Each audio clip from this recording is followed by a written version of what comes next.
This deep dive, tailored just for you, the learner. It's always fascinating to see what the top travel bloggers are up to, and Eddie and Mark are absolutely on fire in the Southeast Asia scene. They really are, constantly putting out fresh content. Yeah, it feels like we were just following Mark's explorations along the Seoul Rap River in Ho Chi Minh City, wasn't it? And then Eddie was in Boracay. Exactly. That 3-day tour at the Paradise Garden Resort Hotel for the Digital Nomad Convention. These guys, they just don't stop. Definitely Well, giving us that valuable, boots on the ground view. totally. And now their latest adventure takes them to Thailand. They've just put out this piece, 21 Things I Wish I Knew Before Traveling to Thailand. Right, with the subtitle, Watch Before Coming Here, Wish You Knew These Secrets. They're not subtle. Not at all. So our deep dive today is all about unpacking their Thai experiences, pulling out those really key insights that could help you, the learner, plan your own trip. And hopefully make you feel excited, prepared, not overwhelmed. Exactly. Let's get into it. Okay, so their first point is a big one. Timing your visit. Right, Thailand.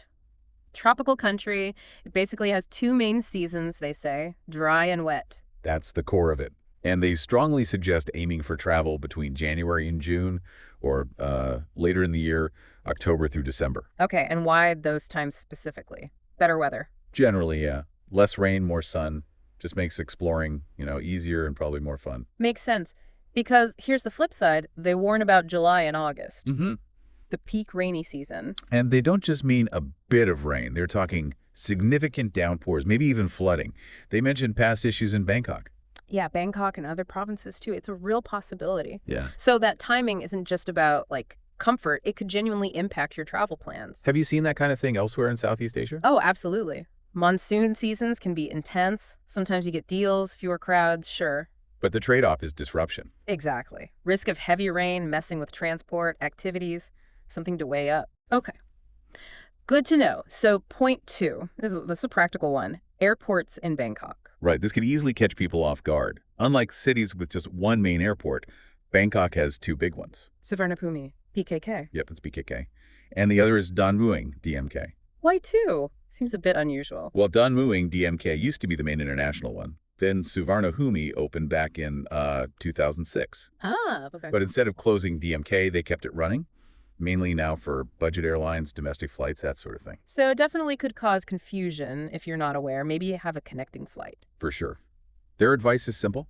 Just double-check your airport code, BKK or DMK, when you book, and check again for any onward travel. Right. Avoid that last-minute panic. Okay. So from airport logistics to something you feel the second you step off the plane, the climate. Yes, point 3, the heat and humidity. It's real. And it sounds like really real. Eddie's story about needing multiple t-shirts, multiple shorts in just one day. Yeah, that paints a picture, doesn't it? It really does. Makes you rethink your packing list immediately. Lightweight, breathable clothes are key.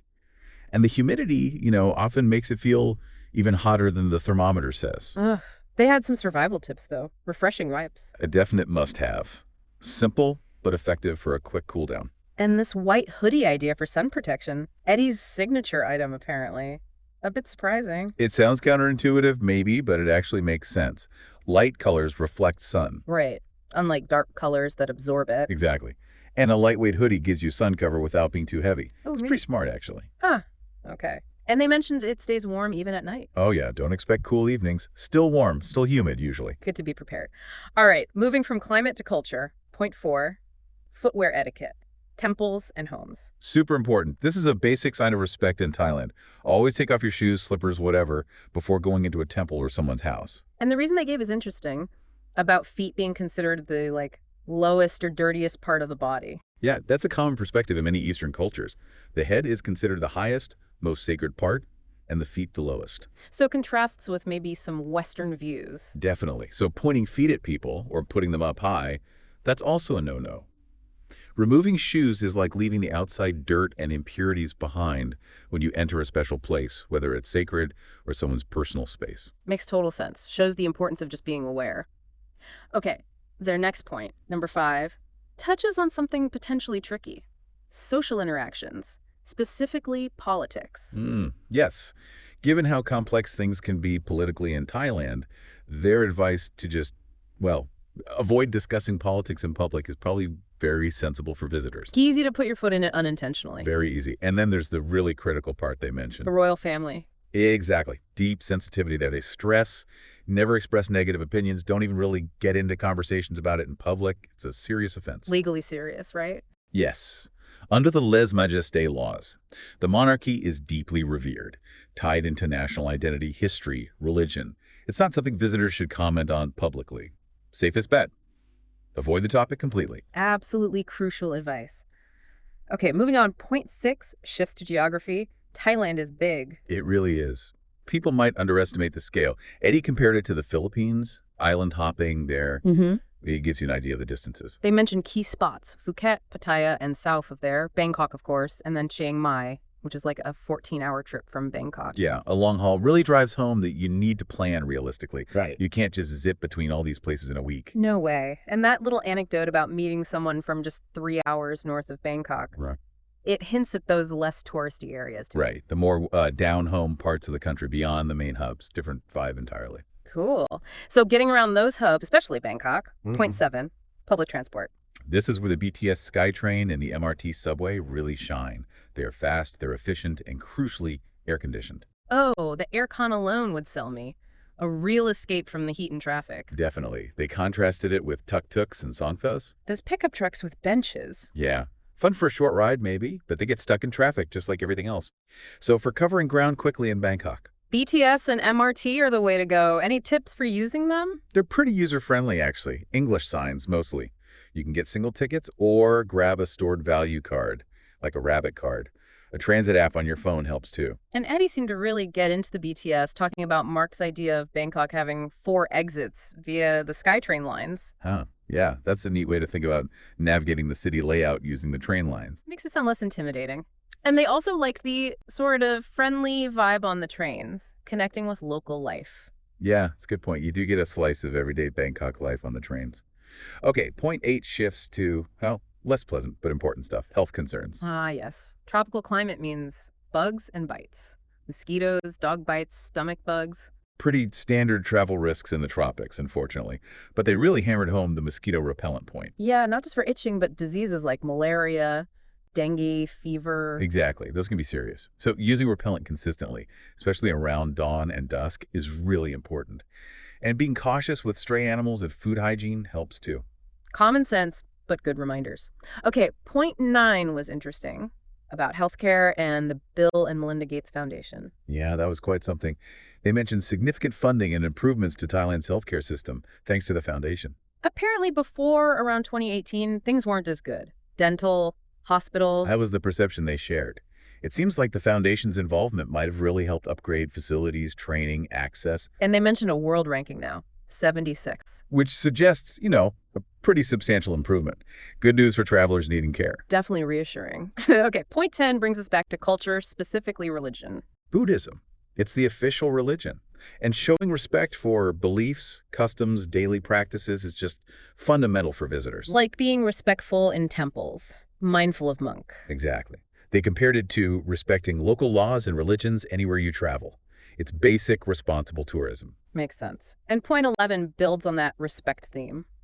How you dress. Yeah, appropriate attire, especially important for religious sites, but also just generally in public. Avoid super revealing clothes, particularly for women. And the temple dress codes can be strict, right? Shoulders and knees covered? Usually, yes. They mentioned you might have to buy or rent a sarong to not dressed appropriately, so better to just plan ahead. Pack accordingly. Dress modestly. Simple respect. Precisely. Okay, now for something everyone looks forward to. The food. Point 12. Ah, Thai food. They were very enthusiastic, basically saying you have to try authentic Thai food in Thailand. Implying it's just different, better than what you get elsewhere. Which often is true for local cuisine, isn't it? Fresh ingredients, traditional methods. Absolutely. Eddie's example of that lime-peppered sea base sounded incredible. It really did. Makes you think food alone could be the reason to go. For many people, it absolutely is. Thai food is world famous for a reason. Okay, point 13 connects to food. Affordability. Right. The cost of living, especially food, seems surprisingly low. Their 100 baht challenge was wild. It really illustrates the point. 100 baht is what, under $3 US? Something like that, yeah. And for that, they got rice, chicken thigh and leg, pork skewer, chicken wings, tenders, a proper meal. It's amazing value. Yeah. Definitely challenges that idea that Bangkok is just expensive nightlife. You can eat incredibly well, incredibly cheaply. Good news for budget travelers. Okay, point Sure. 14. This was a bit unexpected. Their take on the drinking culture. Yeah, they called it generously low-key, which might surprise some people. Definitely. You hear about the party scene, full moon parties, whatever, but they saw something different, like locals exercising in a park while a known nightlife area was quiet. Yeah, Benetini Park versus Nanasoy Cowboy on the same night.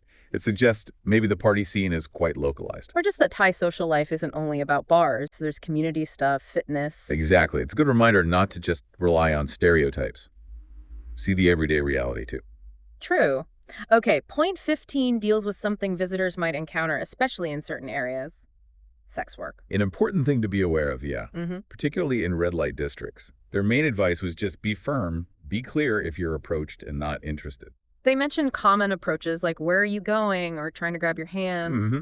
Hello, handsome, things like that. Just knowing what to potentially expect can help you handle it calmly. Right. Feel less flustered. Okay, moving to something universally loved, the beaches. Point 16. And they were raving about them, comparing Thai beaches favorably to places like South America, the Caribbean. Yeah. That's saying something. That is high praise indeed. Mentioning Phi Phi Island, James Bond Island. Iconic spots. Crystal clear water, amazing scenery. And Eddie's story from Koh Samui sounded lovely. To shallow, clear water, just waiting, having a drink by the bay. Sounds like paradise. Really highlights the variety too, from busy spots to quiet ones. For sure. Okay, point 17 takes us back to cultural rules. The feet again. Another feet rule. This time about pointing them or putting them on furniture. Yeah, a big cultural no-no. Never point your feet directly at someone, and don't put your feet up on tables or sofas. Seems minor maybe to some, but it's disrespectful there. Highly disrespectful. Again, feet are the lowest part. Pointing them at someone, especially towards their head, is offensive. Putting them on furniture is seen as unclean, impolite. Got it. Definitely remember that one. Okay, 18 is more subtle.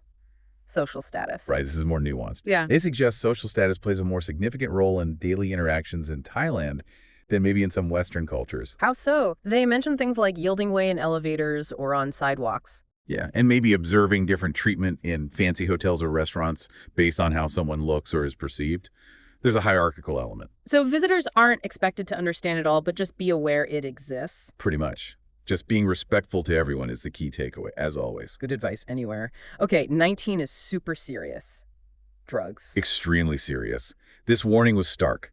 Thailand's drug laws are incredibly strict. Zero tolerance, possession, trafficking. The consequences are severe. Prison, deportation. Absolutely. Their message was crystal clear. Uh-huh.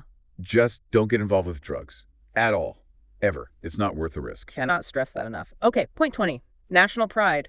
Patriotism. Yeah, they noted it's quite prevalent. The national anthem, Patrium, playing twice a day in public places is a good example. And their tip about clothing. Avoid wearing other countries' flags. As a sign of respect for Thai patriotism, yeah.